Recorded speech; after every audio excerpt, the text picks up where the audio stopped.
Yn y fideo yma, nawn ni ystyried sut i gyfrifo perimedr ac arwynebedd unrhyw baralelogram. Nawr, y perimedr yn gyntaf, fel unrhyw siap arall, hwn yw'r pellter o amgylch y siap. Yn fan hyn, dyn ni angen adio 1, 2, 3, 4 o hydoedd mwyn ffeindio'r perimedr.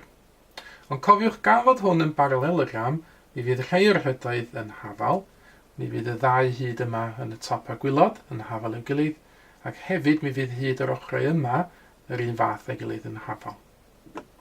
Ar gyfer yr arwynebedd, mae gennym ni fformula i'n helpu ni. Arwynebedd paralelogram ydy sail lluosi uchder. Nawr, sail ydy hyd un o ochrau y paralelogram, a'r uchder ydy'r uchder perpendicular rhwng y llinellau paralel, os hoffwch chi taldra y paralelogram. Mae'n werth nodi bod uchder paralelogram yn yr achos yma, yn 6 cm, yn wahanol i hyd yr ochr arall dyn ni weld yn fan hyn, sydd yn fwy na 6 cm. Nawr, pam fod y fformula yma sail lluosi uchder yn gweithio? Nawr, i ddangos hyn, mi fydden ni hollti y paralelogram, drwy gychwyn yn y fertig neu'r gornel yma, a roi'r llinell yn syth i fyny at y top, a wneud yn siŵr fynd i ffurfio ongl sgwâr yn fan hyn. Wedyn, mi wna i liwio y paralelogram mewn 2 liw gwahanol.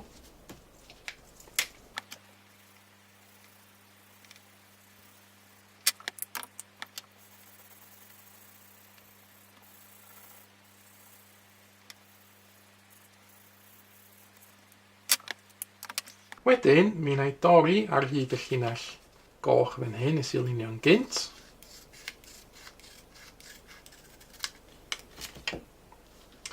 Yna, dwi am symud y darn gwyrdd fan hyn i fod o'r ochr dde, i fod yn fan hyn ar ochr chwith. Ac wrth wneud hyn, be dwi'n ffurfio ydy siap petrolial. Nawr, arwynebedd unrhyw petrolial ydy hyd lluosi lled. Ond yn fan hyn, yr hyd ydy sail y paralelogram gwreiddiol, a'r lled ydy uchder y paralelogram gwreiddiol. Felly, yn lle gwneud hyd lluosi lled ar gyfer y petrolial, mae'n bosib wneud sail lluosi uchder ar gyfer y paralelogram gwreiddiol. Nawr, dyma ni ychydig o enghreifftiau o gyfrifo perimedr ac arwynebedd paralelogram. Yn y paralelogram gyntaf, dyn ni'n cael y sail, 6 cm, dyn ni'n cael yr uchder, 5 cm, a hefyd dyn ni'n cael yr hyd arall fan hyn, 5.2 cm. Nawr, i weithio allan y perimedr, dyn ni angen adio 1, 2, 3, 4 hyd. Ond gafo hwn yn paralelogram, os di hwn yn 5.2 cm, mae'r ochr yma hefyd yn 5.2, ac os di'r gwylod yn 6, mae'r top hefyd yn 6 cm. Unwaith ni wedi llenwi heina fewn, mi wedyn ni nawr weithio allan y perimedr. Wedyn ni adio 5.2 at 6 at 5.2 at 6, neu llai yn eich pen, neu ar bapur fel yma. Felly ar bapur mae 2 adio 2 yn 4, mae 5 a 6 yn 11, ac 11 arall, felly dyn ni 22.4 a'r uned ydy centimetr ar gyfer y perimedr. Ar gyfer yr arwynebedd, dyn ni'n defnyddio'r fformula ar gyfer arwynebedd paralelogram, sail lluosi uchder.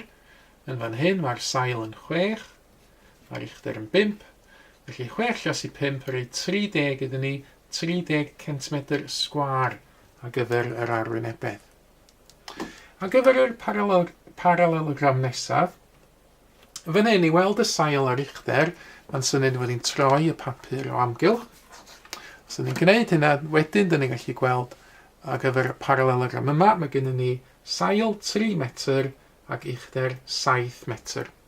Y hyd arall ydy 7.5 metr. Felly, y perimedr yn fan hyn, os dyn ni'n mynd o amgylch y siap, mae o yn 3 adio 7.5, adio 3 adio 7.5. Felly y perimedr, adio eto, mae o'n 3 a 7.5, 3 a 7.5 arall, adio hein i gyd at y gilydd, a wedyn mae gennym fi 5 a 5 sydd yn 10, 3 a 7 sydd yn 10, a 10 arall 20, ac 1 tig ar ymlaen, dyn ni'n 21.dim, neu jyst 21 metr. A gyfer yr arwynebedd, eto dilyn y fformula, da ni'n gwneud sail, sydd yn 3 metr, cofiwch o hwnna ar ei ochr gynt. Felly os i uchder, sydd yn 7, 3 7 yn 21, felly'r arwynebedd yn hyn yn 21 metr sgwar. Nawr, ymarfer ydych chi geisio nawr, gweithiwch allan perimeter ac arwynebedd y 2 baralelogram yma. Unwaith ydych chi wedi cael amser i feddwl am fan eich atebion, gewch chi wedyn gwirio'ch atebion chi efo'r atebion cywir sydd yn nawr yn cael ei dangos ar y sgrin. Mae mwy o fideos adolygu ar gael ar ein sianel YouTube Adolygu Mathemateg. Am y newyddion diweddaraf neu holi cwestiwn, dilynwch ein cyfrif trydar @mathemateg. Neu ewch i'n gwefan www.mathemateg.com am fwy o adnoddau adolygu.